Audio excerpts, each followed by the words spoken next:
During our last video, we talked about who should make the first offer. And if you missed that video, by the way, you can find it in the comments. Now that we learned that it is a good idea to be well prepared and make the first offer, then how aggressive should my first offer be? My name is Giuseppe Conti, I'm a business school professor and the founder of Conti Advanced Business Learning, a company that specializes in negotiation and influencing. To help you to understand how aggressive should first offer be, I do have 4 advice.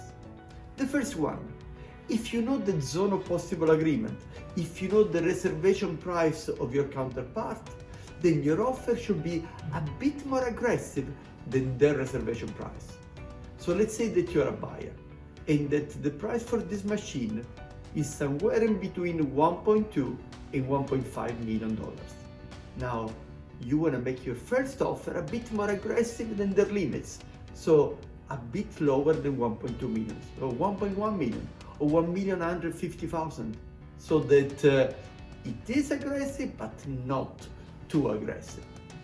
Second idea, if you do not know the reservation price, then think about what is the most aggressive offer that you can justify with a straight face. So think about what kind of arguments that you have that will help you justify one number or the other. Third idea, when you make your first offer, make sure that it comes with a rational, lengthy explanation of how you come up with this number. Because the more you explain how you come up with that number, the more your anchor becomes stronger.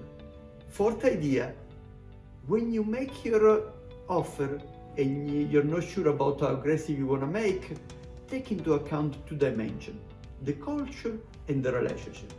When I think about the culture, I mean that in certain culture, it is normal to make aggressive first offer. For instance, in the Middle East. So if you're negotiating with a Middle Eastern partner, then it may be okay that your offer is more aggressive. In other culture, there is less of a tendency to make aggressive offer. For instance, German. Then if you're negotiating with a German counterpart, maybe you want to be more careful in terms of how aggressive your offer should be. The second element is the importance of the relationship.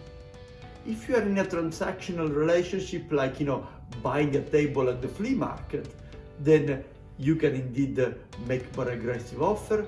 The more you move into a relationship which is balanced, which is more collaborative, which is a partnership, then the less aggressive your offer will be.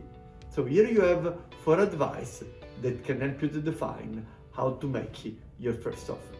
For more insight on negotiation and influencing, check our website www.cabl.ch. Thank you.